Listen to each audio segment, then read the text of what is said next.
Assalamu alaikum урматтуу туугандар, Жалал Абад шаарынын тургундары жана мыймандары. Мына бүгүн кайра эле ошол Айти базардын жанындагы вулканизация жанагыларды алдап өтүп кетип атабыз.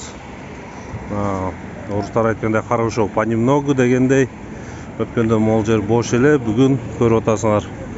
Адам басканга мүмкүнчүлүк жок.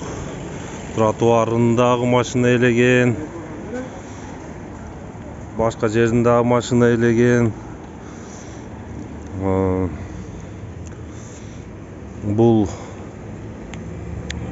райондун өзү карай турган ээси барбы жокпу, ким карайт, ким жооп берет, машиналарды башаламан коюп кеткендер, тротуарга да коюп кеткендер,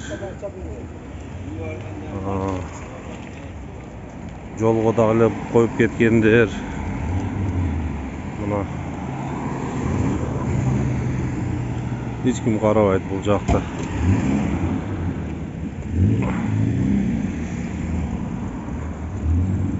Бардак. Шаар эмес, бардак. Шаар эмес, бардак.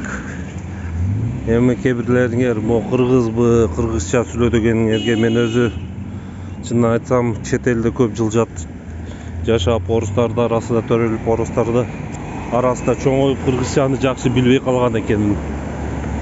Мына эне тилим үйрөнүп жатам. Жазышты, окушту, сүйлөштү.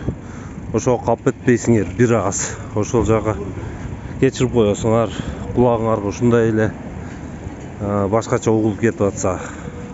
Ал мен сүйлөгөнүм менен туура сүйлөсөм эле проблема чечилип калса кана эми. Кандай сүйлөсөк дагы биринчиден адам болсок, бири-бирибизди сыйласак, бири-бирибизди урматтасак. Рахмат баарыңарга.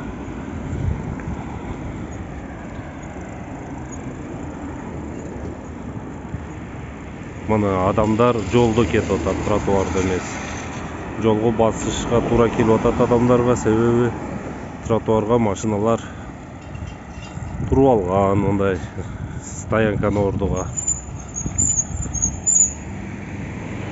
Мына рахмат баарыңарга.